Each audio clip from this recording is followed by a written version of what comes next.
नमस्कार दोस्तों, मेरे चैनल पर आपका स्वागत है। आज हम आपके लिए एक छोटी सी कहानी लेकर आए हैं।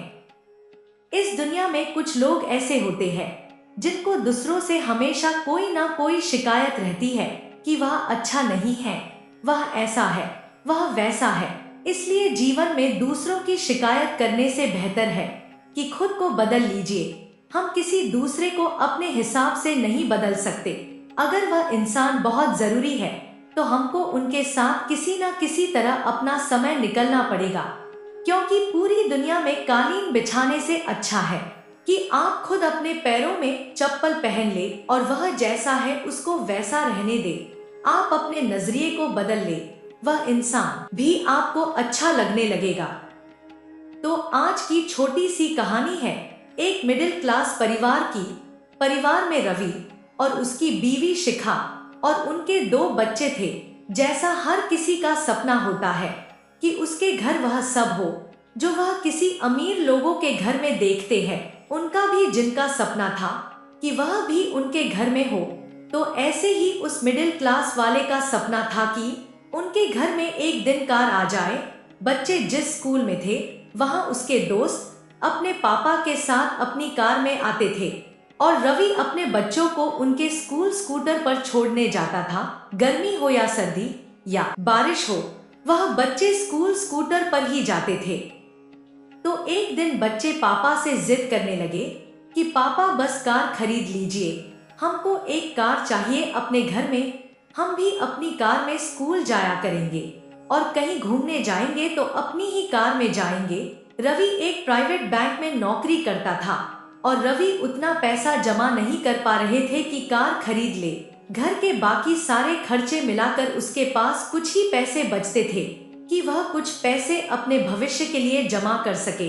रवि का एक बेटा और एक बेटी थी और पत्नी शिखा भी कहती थी कि बच्चों की जिद है, कुछ तो ऐसा कीजिए, सेविंग्स इकट्ठी कर लीजिए, अपने किसी दोस्त से उधार ले लीजिए, अपने ही बैंक से कुछ लोन ले लीजिए कि कार आ जाए घर में। और रवि का कहना था कि मैं उधार नहीं लूंगा, पैसे जमा करूंगा, पैसे जमा करने के बाद मैं अपनी कार लेने जाऊंगा। रवि ने बहुत मेहनत करने के बाद में एक डाउन पेमेंट जितना जो है पैसा इकट्ठा किया।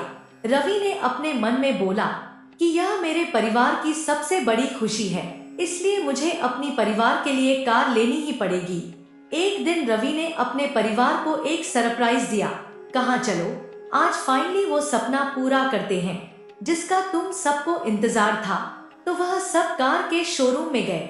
बच्चों ने कार का कलर पसंद किया था और शाम तक उनको उस कार की चाबी मिल गई। कार खरीदने के बाद में पूरा परिवार अपनी नई कार लेकर के शोरूम से निकला। उनके वहां परंपरा थी कि सबसे पहले कार को शहर का सबसे बड़ा जो मंदिर था वहां ले जाया जाता था। तो उस मंदिर की ओर जा रहे थे। पूरा परिवार बहुत खुश था कि अब हमारे पास भी अपनी कार आ गई है, अब हम सीधा मंदिर जाएंगे इसकी पूजा करने। अब शाम का समय था, अचानक से मौसम पलट गया। बहुत तेज बारिश होने लगी, बहुत तेज तूफान आ गया और सड़क किनारे जहां एक चौराहे पर लाल बत्ती पर खड़े हुए थे वहां एक बड़ा सा पेड़ आकर के इनकी कार पर गिरा। पेड़ के कार पर गिरने से बहुत जोर से धमाका हुआ। जो आसपास के लोग थे वह सब भागते हुए उनको बचाने आए। वह चारों जो परिवार के सदस्य थे सुरक्षित थे, लेकिन कार बुरी तरह से क्षतिग्रस्त हो गई थी।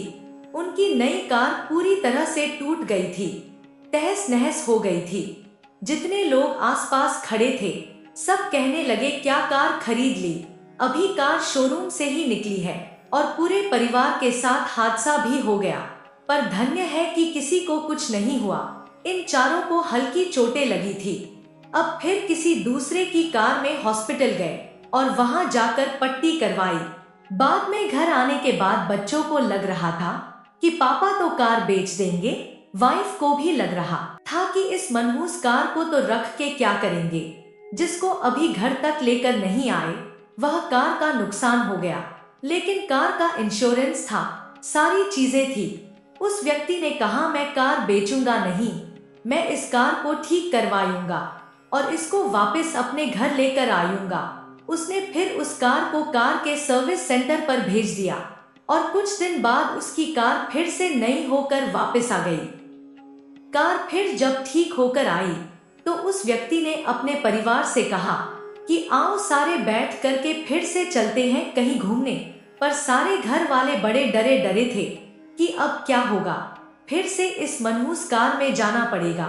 और बाद में वह सब कार में बैठ गए। लेकिन जैसे कि परंपरा थी, सबसे पहले उसी मंदिर में गए।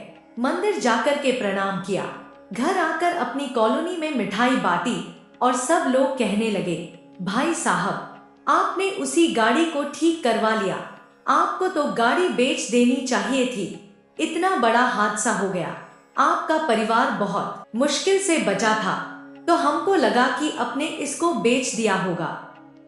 उस व्यक्ति ने जो कहा वही इस कहानी का सार है कि भाई साहब उस कार को मैं कैसे बेच सकता हूँ जिसने पूरे परिवार की रक्षा की। उस दिन इतने तेज तूफान में हम सब परिवार पर बहुत बड़ी विपदा आई थी और इसी कार ने हम सब की जान बचा ली। अगर उस दिन यह न होती तो शायद हमारे परिवार का पता नहीं क्या होता, तो जो हमारी जान बचा चुकी है, जिसके कारण हमारा परिवार आज एक साथ है, उसको मैं अपने से कभी अलग नहीं होने दूंगा। यह भी अब हमारे परिवार का एक हिस्सा है। बहुत छोटी सी कहानी है जो बताती है कि जीवन में सारा खेल नजरिए का है। अगर आप सोचते रहे कि सब मनहूस हो रहा है, मैं जो काम भी करूंगा वह नहीं होगा, मेरी किस्मत ही अच्छी नहीं है, सब खराब हो रहा है तो खराब ही होता चला जाएगा। और अगर आपने सोचना शुरू किया कि जो भी हुआ, जो भी हो रहा है, उसमें ऊपर वाले का कोई प्लान हो सकता है, भगवान जो भी करता है वह आपके भले के लिए ही करता है। हर चीज के दो पहलू होते हैं, एक होता है नेगेटिव और दूसरा होता पॉजिटिव। अगर हम हमेशा पॉजिटिव ही सोचेंगे कि सब सही है, जो हुआ वह भी सही है, तो आपके साथ सब अच्छा होता जाएगा। इसलिए जिंदगी में कैसा भी समय आए, हमेशा अच्छा सोचना। तो इस कहानी से आपको कुछ अच्छा सीखने को मिला होगा। ऐसे ही कुछ नई नई कहानी आपके लिए हम लेकर आते रहेंगे। हमारे साथ जुड़े रहने के लिए कृपया हमारा चैनल को फॉलो कर लेना और वीडियो अच्छी लगी है तो लाइक कर देना। खुश रहो, हमेशा हंसते रहो। धन्यवाद। जय बालाजी।